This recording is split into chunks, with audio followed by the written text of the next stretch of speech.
Hello, I'm Alyssa Nadworny, and you're listening to NPR's Book of the Day. There's been a lot of news coming from Venezuela this year.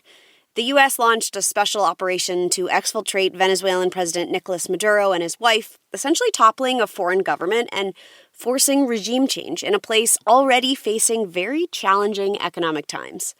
Then, this summer, back-to-back earthquakes there took a major toll, with the number of deaths reaching into the thousands.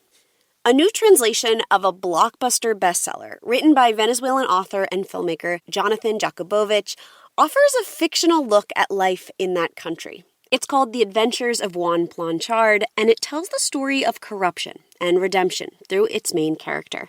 Jakubowicz talked with All Things Considered host Scott Detrow.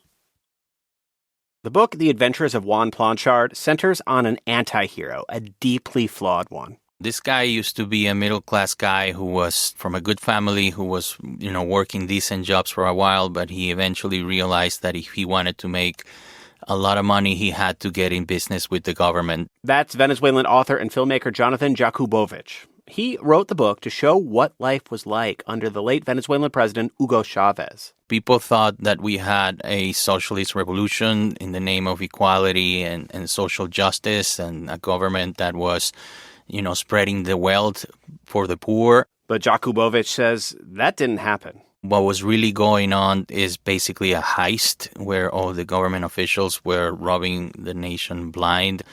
And the reason I wrote it was basically to open the eyes of those who didn't realize that this was not what was being claimed to be, that this was actually an assault of a nation. It's under those circumstances that we meet Juan Planchard. The book follows him as he makes big business deals, starts a flashy romance, and plays riskier games with the government. It's a fictionalized account of what the author says is very real corruption in Venezuela. He's basically uncovering everything in front of your eyes, how they work, how they made money, and all the little secrets that they used in order to sustain the propaganda for so long, while at the same time enriching themselves. The book came out in 2016. It became a big hit in Venezuela, but pretty soon ruffled the feathers of the regime, which was by then led by Nicolas Maduro. And so people turned to reading it underground. It's now available in English for the first time. I spoke with Jakubowicz about the book, which sometimes reads like a summer blockbuster. How did you strike the balance? Because like you said, you wanted to make a point here. You wanted the realities to sink in, but you dress those realities up with really over-the-top scenes right out of a blockbuster. We've got jet setting, we've got rich people, we've got chase scenes, we've got sex scenes, and at the same time, there's a deep reality that clearly struck a nerve with Venezuelan readers.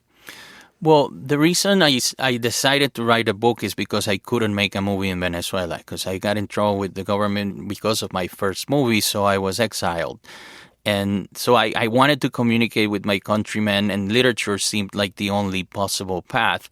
The challenge was that Venezuelans are not big readers. So I said, I'm going to write a book that is so fun and so filled with sex and violence that even Venezuelans cannot resist. You get the politics after all the fun you had, and I truly believe that's the best way to get to move someone. There's a connection with the character in which you understand the reasoning of a criminal that I think is essential to understand the politics, because you don't.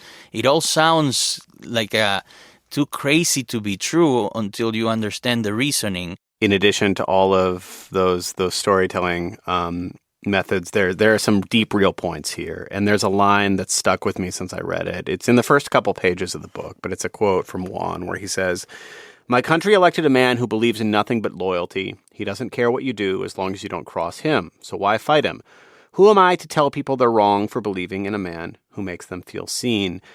He's talking about Chavez there, but it could apply to Maduro, and I think a lot of people would say that could apply in the U.S. to President Donald Trump. Yeah, I mean, a lot of the populism you're seeing, not only in the United States, but in a lot of Europe, we Venezuelans see it as so familiar.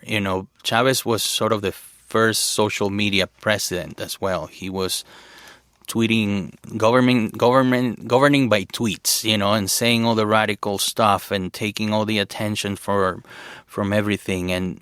And that, the fact that loyalty was the only important thing, when morals are put aside, where ideology doesn't matter, the only thing that matters is that you support the leader, so there's a breakdown in society, and then suddenly anything goes, and I think it's a very dangerous path to take. It is a path that I would have never imagined the United States could go through.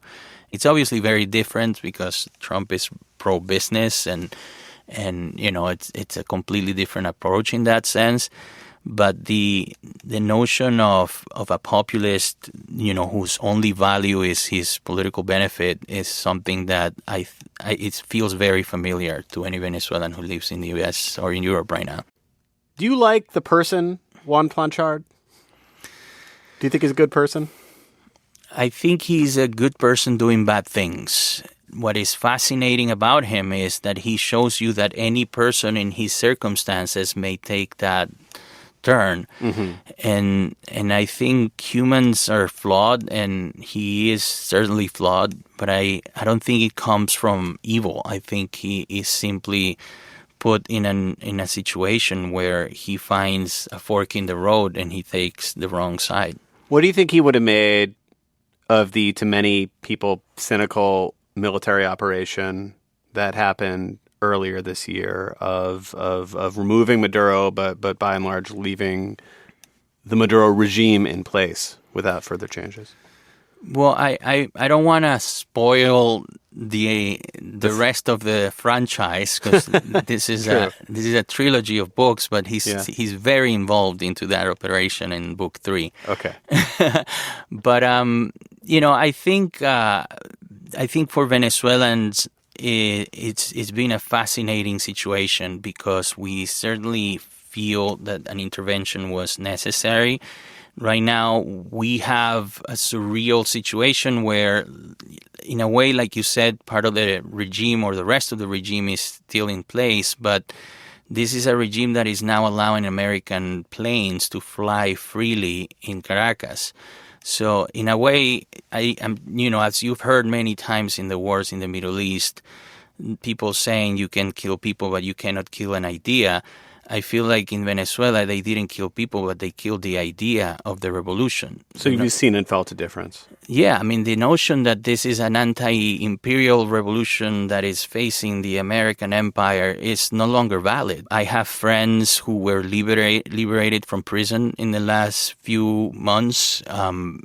More than 600 political prisoners were freed.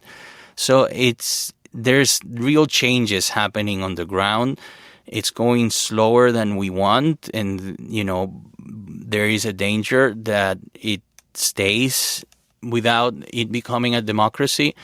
But I feel like Venezuelans are not going to take that. Venezuelans, if they have to take to the streets, they will. So I am optimistic, but at the same time, I'm not waiting with my arms crossed. I'm trying to do my best for Venezuelans to be strategic and seize this unique historic opportunity to truly make the change that we have been fighting for almost 3 decades. That's Jonathan Jakubowicz, the author of The Adventures of Juan Planchard. Thank you so much. Thank you, guys.